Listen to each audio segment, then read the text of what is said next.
We speak with Joanna Hardis, who's trained in ERP, that's exposure and response therapy. She's going to tell us about her new book with an astounding title, Just Do Nothing. So when we are talking about worry, when we are talking about distress, the more we try to figure it out, the more we worry about it, the more we overthink it, we are actually creating a bigger problem in our heads. So that's where I want people to learn how to respond differently to that stuff. Just do nothing is pretty difficult because we, by nature, we have to do something.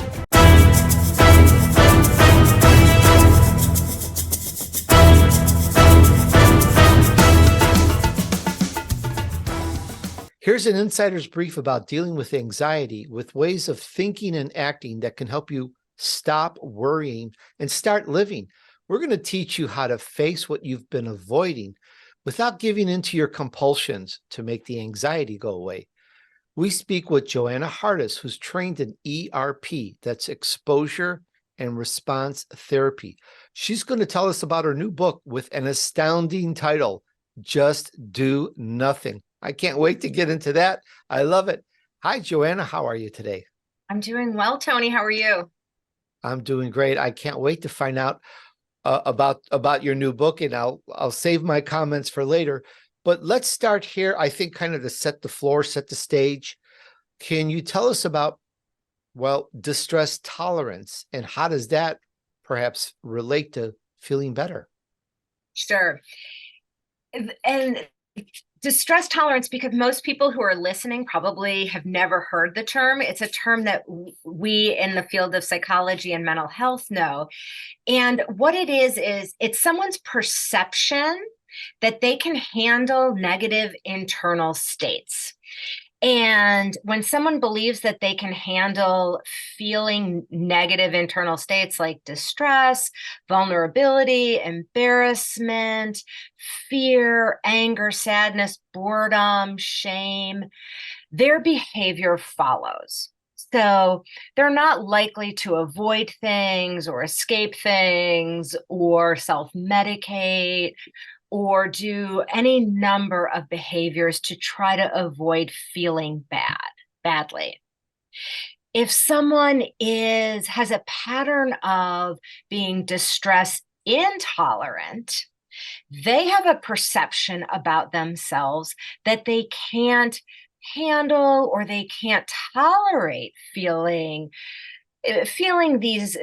badly, or feeling embarrassed, or feeling anxious, or insert any of the hundred of unpleasant or uncomfortable emotional states. And so they will engage in some kind of behavior to avoid it. And that often gets in the way of people doing hard things, or even doing the things that they need or want to do in their life. Okay, and I've seen this with a number of people because of an anxiety or some issue which is internal with them. They won't do an action. They'll this may not be where you're going with it, but they'll go, it's too hard, it's too difficult. People don't say those words in their brain, but it's something that's insurmountable. They won't just go out and just go do something. I talk about it. I talk about at the end of my shows a lot of just take action. The entrepreneur, the business person whom I speak with, go out there, go get it done, go do it, go bust through the barriers. Now you've got a whole different approach, or a little bit, or perhaps the preamble or the introduction to it is just do nothing. And I'm wondering, how does this fit? It's sort of like a juxtaposition to just take action, just go out there and do it. So let's tear this apart a little bit. Sure. Well, and I don't think we're very far apart. The subtitle of the book is A Paradoxical Guide to Getting Out of Your Way. So we both agree that behavior is incredibly important. So I want people to be able to take action. But what gets in people's way are their self-limiting stories. And and so I agree that we want people to take action, but if someone has a history of telling themselves over and over that they can't tolerate it, that it's too hard, that they're a phony, that they're an imposter, that no one, that you know, no amount of just do it, you can do it, is going to help them get there. They need to be able to get out of their own way.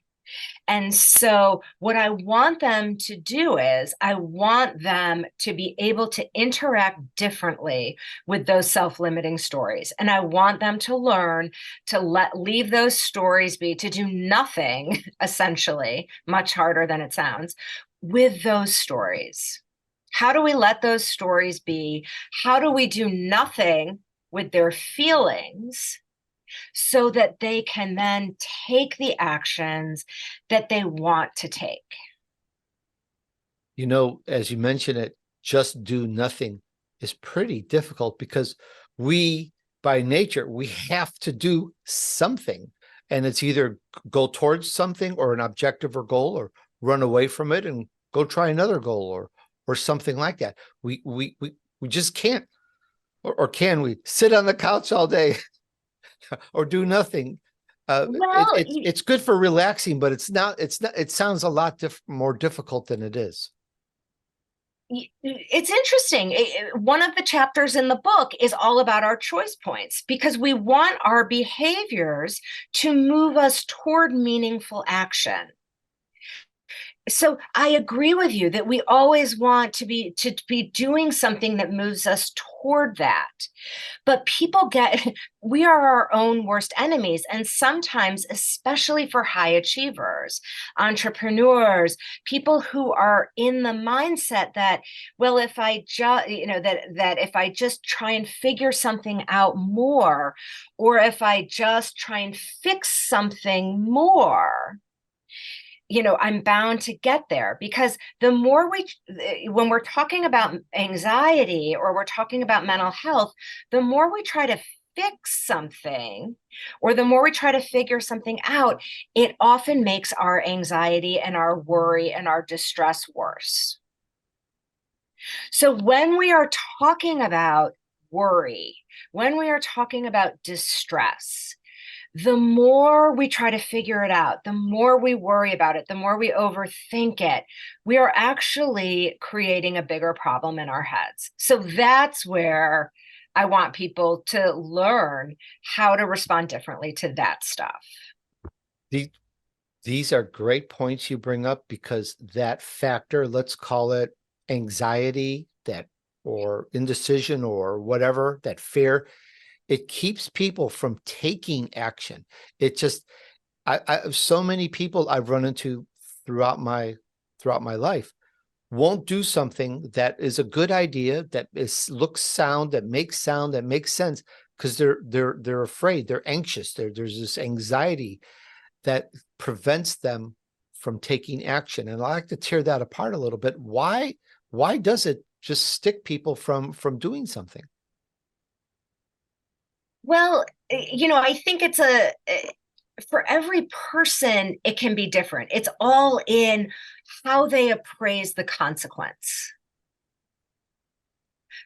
So it could be that they have overblown what the consequence will be if they make the wrong decision. So, and oftentimes people, their appraisal is wrong.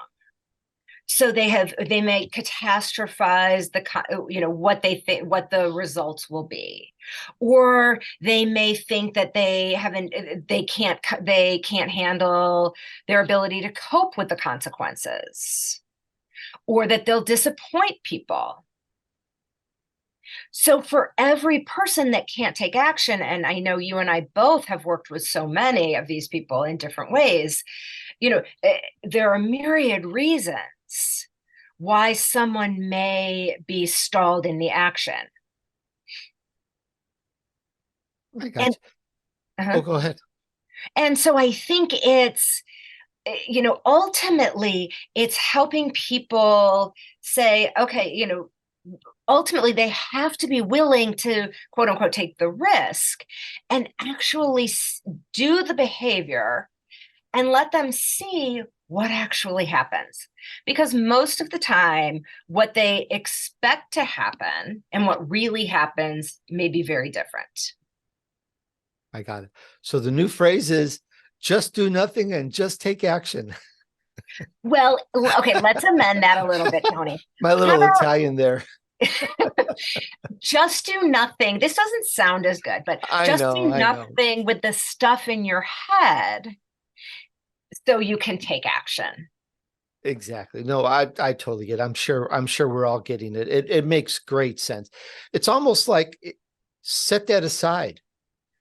That fear, that worry, especially if you have good counsel or good advice saying this is a sound decision. Try it, step out, take that step, check it out. That is, as you refer to, the entrepreneur, the high achiever spirit. And a lot of people meet with a lot of success by taking that, by just going out, because face it, we haven't done the business before or the enterprise before. These are all unknown. They're all terra incognita. Mm-hmm. We haven't done that business before. I didn't podcast before. I didn't do this before.